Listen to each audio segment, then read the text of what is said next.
Hi guys, welcome back to my channel. My name is Jumoke Omadeni and I'm super excited to have you on this video. Welcome. This video is about choosing a master's degree in 2025 and I'll be sharing 5 key things to consider before you choose that master degree.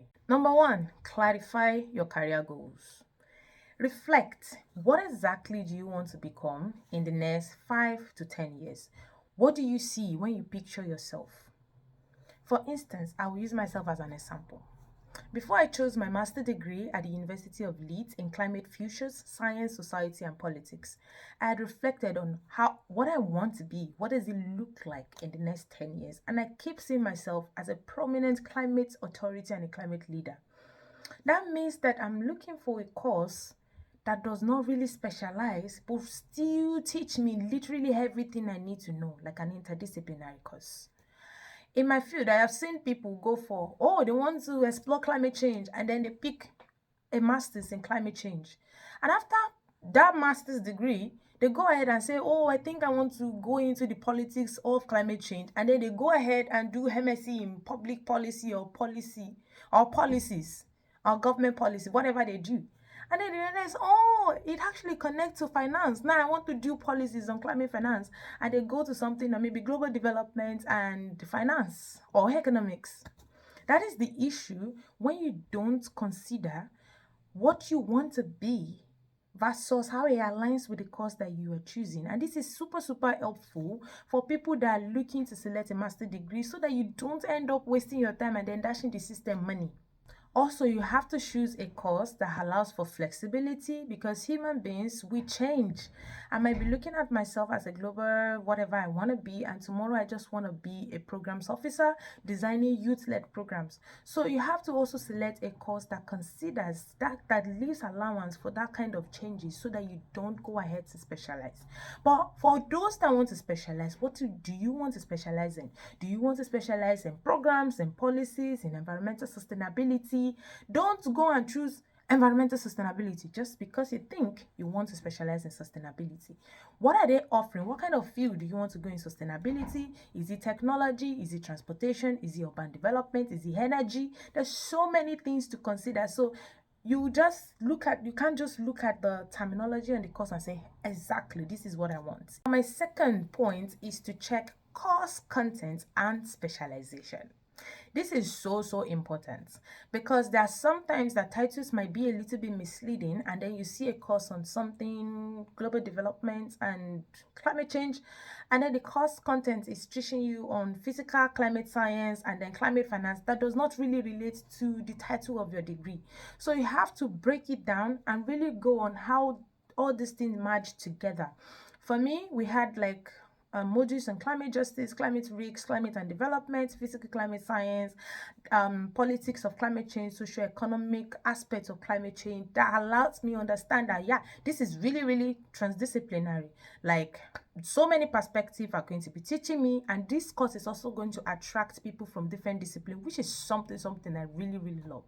So if you want to develop a specific skills, let's say people that want to explore physical science of climate change, you want to select a course that is science and centric and you want to specialize in that area, definitely go for it. So come through the modules, don't check, and also keep in mind the people that have graduated from this course, where exactly are they? And for my course, we have a lot of successful stories of people doing great in their industry and exactly the kind of picture that I had painted for myself. So check the modules, check the delivery method. Are they going to be practicals? Are you guys going to go on field trip? What exactly? And if you're going to even specialize, if you select the course, what does specializing means for the people that graduate on that course? Like, what are they specializing in? 3, consider the location and networking opportunities that is being offered. For instance, some courses are offered in universities, let's say something on climate change, MSc climate change, and in that state, there has not been a single investment in climate change. How exactly do you think you're going to learn? Nothing. They're going to be teaching you theory because nothing is moving forward. So for me, before I chose my course at the University of Leeds, I've read their portfolio, I've seen that they have active investments in climate change. It's really one of the top UK universities that if you want to do anything on climate change, climate futures, this is going to be the best space for you.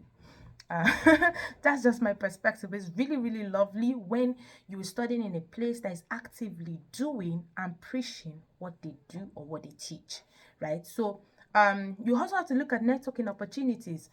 You're talking about sustainability and consultancy, and that's the location of the school is located off grid from the city. There's not going to be networking opportunities available for you. Nothing is coming.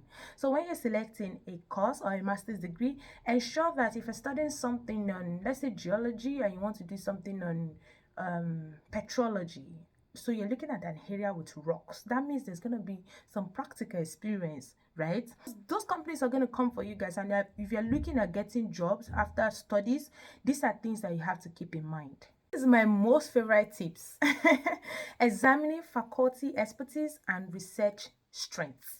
This is really important if you are looking to go into research. You have to examine if the faculty itself are active in research, and because it also means that there will be space for more opportunities for you as a master's student. There will be like assistantship, there will be areas where you can come in to learn, to gain knowledge, and to also collaborate. So examine, are they doing research? For me, in the climate space, I cannot not choose a school that does not have active climate research, because what exactly are you doing if you're not driving solution? The information about how powerful they can be in terms of research strengths can be found on different websites, on top research institutions in maybe the UK and the US. And then when you list those schools, go ahead to read that department that you want to go, let's say law. Go ahead and read different research that they have in their faculty and how it aligns with your own interests. Also, career support, because this is important. You want to go to a school that has active career support, guidance, that are giving connecting you to informations that you really need to maybe get a job, or if you want to proceed to a PhD in the near future as you complete your masters.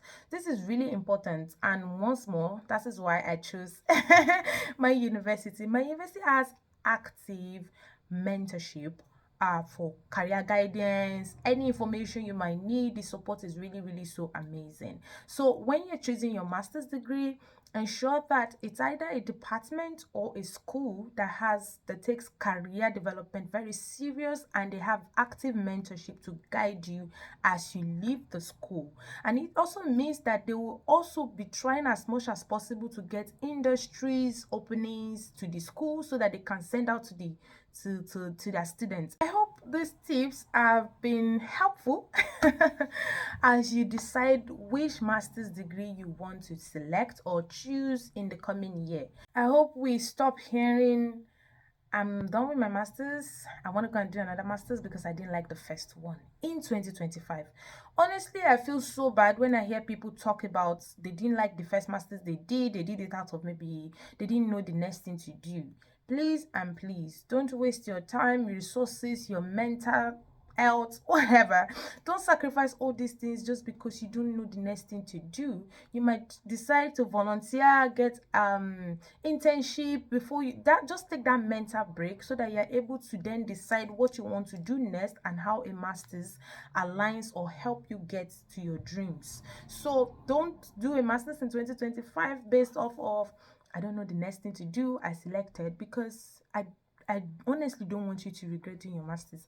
And for me, doing my master's in the UK through a scholarship has been such transformative experience and an opportunity I've always been looking forward to. It's almost like I'm mentally ready for the master's now, and I selected an absolute master degree I am in love with. So you could literally imagine how much fun I am going to experience on this journey. And for every hurdle, obstacles that come, I'm going to smash it, because then I am ready, I love it, and I've selected the masters and it aligns with my career goals and plans. So once more, if you're choosing a masters, take your time to digest the informations. All these tips I've listed might be helpful to you when you're selecting your next master degree or a master's degree program. I wish you the best as you continue on this green career series. Bye and